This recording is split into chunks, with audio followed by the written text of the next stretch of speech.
வணக்கம். நம்ம சேனலுக்கு தொடர்ந்து ஆதரவளித்துக் கொண்டிருக்கும் நல்ல உள்ளங்களுக்கு நன்றி. தொடர்ச்சியாக ஆதரவு கொடுங்க.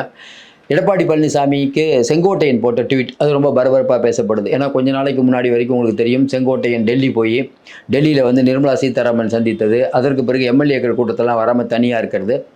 இப்படி போயிட்டு இருக்கும்போது எல்லாருக்கும் ஒரு சந்தேகம் வந்து செங்கோட்டையனை முன்னிறுத்தி பிஜேபி சில வேலை பண்ணுறது, செங்கோட்டையனை முதலமைச்சராக்க போகிறாங்க அப்படின்லாம் சொல்லும்போது நம்ம சொன்னோம், இல்லைங்க செங்கோட்டையன் 2வது இடம் தாங்க அப்படின்ட்டு.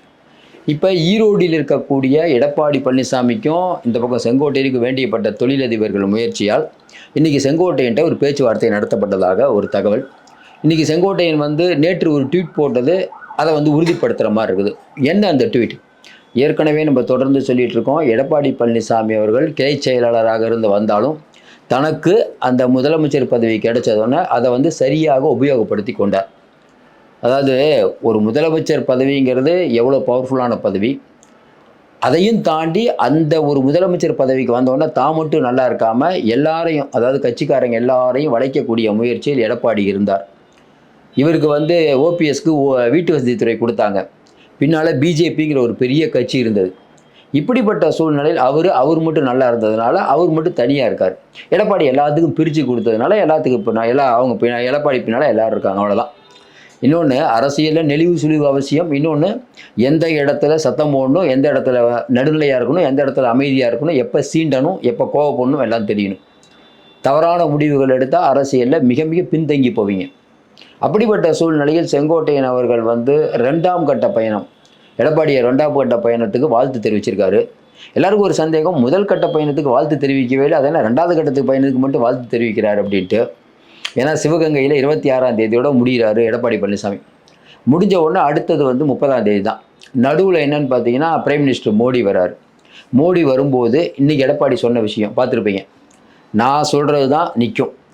அதாவது அங்கே எல்முருகன் மத்திய அமைச்சர் சொல்கிறாரு, இல்லை எங்களுக்கு வந்து அமித்ஷா சொல்கிறது தான் வேத வாக்குன்னார். இந்த பக்கம் அதிமுக அதனால் என்ன நாங்கள் சொல்கிறது தான் சொல்லிட்டு இருந்தாங்க. இப்போ அதை ஒருபடி மேலே போயிட்டு எடப்பாடி சொல்கிறாரு, இந்த கூட்டணிக்கு நான் தான் தலைவர், நான் எடுக்கிற முடிவு தான் இறுதியானதுனா எடப்பாடி பழனிசாமி ரொம்ப தெளிவாக இருக்கார். நான் நினைக்கிறது தான் நடக்கும், கரெக்டாக ஐயா அப்படி சொல்கிறார், அந்த கதை தான். இப்படிப்பட்ட சூழ்நிலையில் இன்றைக்கி செங்கோட்டையன் வந்து இந்த ட்வீட் போடுறதுக்கு காரணமே, வாழ்த்தி ட்வீட் போடுறதுக்கு காரணமே ஈரோட்டில் இருக்கக்கூடிய சில தொழிலதிபர்கள், இவருக்கும் அவருக்கு வேண்டிப்பட்டவங்களே. பாருங்கள், இதேமாரி முரண்டு பிடிச்சிட்டு இருந்தீங்கன்னா வரக்கூடிய தேர்தலில் சீட்டு கொடுக்காம கூட விட்டுருவார். டெல்லி இன்றைக்கி தெளிவாக சொல்லிடுச்சு, எடப்பாடி தான் டெல்லி உங்களை எந்த காலத்துலேயும் பெரிய ஆள் ஆக்காது. ஏற்கனவே டெல்லியை நம்பி போன ஓபிஎஸோட கதி என்னன்னு தெரியும். பாருங்கள், மாநாடு போடுறேன், தனி கட்சி ஆரம்பிக்கிறேன், எம்ஜிஆர் அம்மா முன்னேற்ற கழகமா, அம்மா எம்ஜிஆர் முன்னேற்ற கழகமா, இல்லை எம்ஜிஆர் முன்னேற்ற கழகமா, இல்லை அம்மா முன்னேற்ற கழகம், இப்படி பல பேர்களை பண்ணிகிட்ருக்காரு. சொந்த காசில் இன்றைக்கி வந்து மாநாடு போட்டு செலவு பண்ணி, ஐயா நான் வரேன்னு சொன்னால் கூட இன்றைக்கி எடப்பாடி பழனிசாமி சொல்கிறாரு காலம் கடந்து விட்டுதுன்ட்டார்.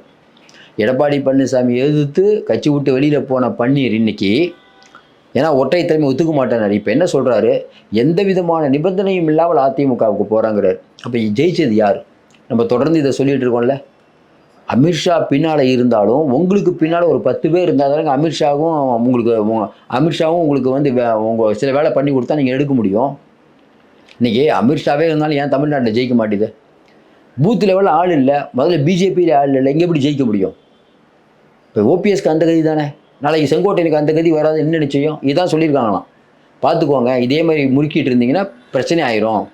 கடைசி சார்ந்து ஏற்கனவே நான் போய் பேசணும், அதெல்லாம் ஒழுங்காக பண்ண சொல்லுங்கிற ரெண்டுக்கு சொல்கிறார். உங்கள் மேலே நல்ல அபிப்பிராயத்தில் தான் இருக்கார், தேவையில்லாமல் பகிச்சிக்காதீங்கன்னு சொன்ன உடனே தான் அந்த ட்வீட்.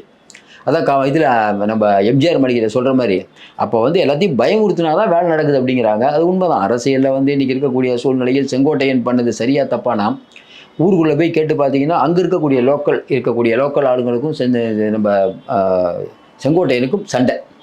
இப்போ ஒரு தலைவராக எடப்பாடி பழனிசாமி வந்து ரொம்ப பொறுமையாக தான் இருந்தார். நீங்கள் இப்போ நினச்சிருக்கலாம், மற்றவங்கன்னா வேகம் காட்டக்கூடிய எடப்பாடி செங்கோட்டையனை ரொம்ப இதாக ஹேண்டில் பண்ணார். ஏன்னா அவருக்கு தெரியும் பின்னால் பிஜேபி இருக்குது, நிர்மலா சீதாராமனை பார்க்குறாரு, பிஜேபி பின்னால் இருக்குது.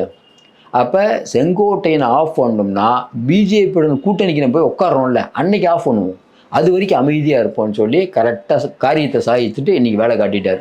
இப்போ செங்கோட்டையனுக்கு தர்ம சங்கடம், வரக்கூடிய தேர்தலில் எப்படியாவது சீட்டு கிடைச்சா போதுங்கிற நேஞ்சுக்கு அவர் வந்துட்டார்.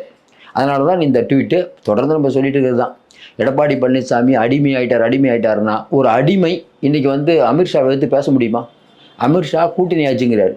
எடப்பாடி என்ன சொல்கிறாரு, நான் தான் இந்த கூட்டணிக்கே தலைவருங்கிறார். நான் தான் இந்த கூட்டணிக்கு தலைவர், நான் சொல்கிறது தான் நடக்குன்ட்டார். முடிஞ்சு போச்சா கதை? அப்போ எல்முருகன்லேருந்து மற்றவங்களாம் சொன்னாங்கல்ல, அமித்ஷா சொல்கிறது இல்லை, அதெல்லாம் இல்லைங்க, நான் தாங்க கிங்குன்ட்டார்.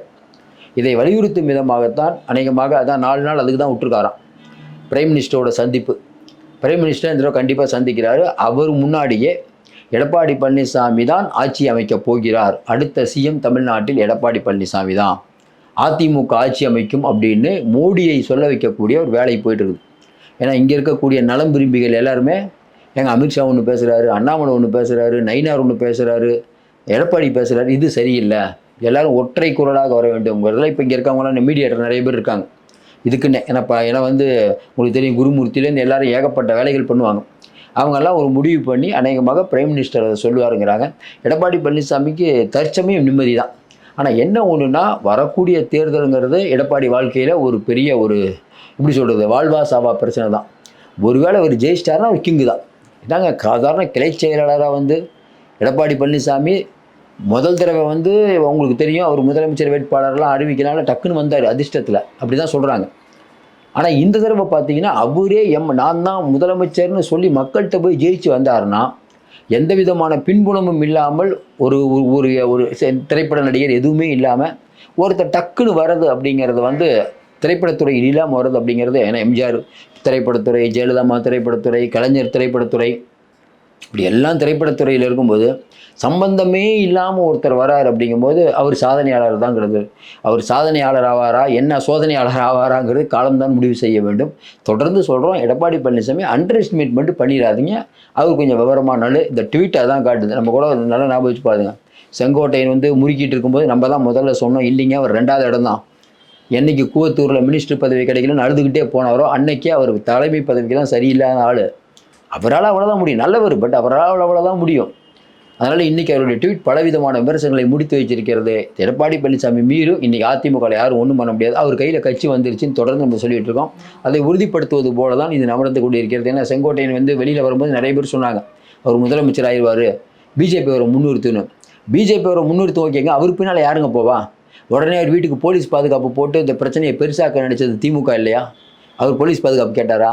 அதாவது எடப்பாடினால் அவர் உயிருக்கு அச்சுறுத்தல் வந்துருமா, உடனே போலீஸ் பாதுகாப்பான். திமுக எவ்வளோ விஷயங்கள் கடங்காலத்தில் திமுக அதெல்லாம் பண்ணாததான், பட் அவர் தோல்வியில் முடிந்துள்ளது. எடப்பாடி பழனிசாமி நிரூபித்து விட்டாருன்னே சொல்லலாம். பொறுத்திருந்து பார்ப்போம், மீண்டும் சந்திப்போம். நன்றி, வணக்கம்.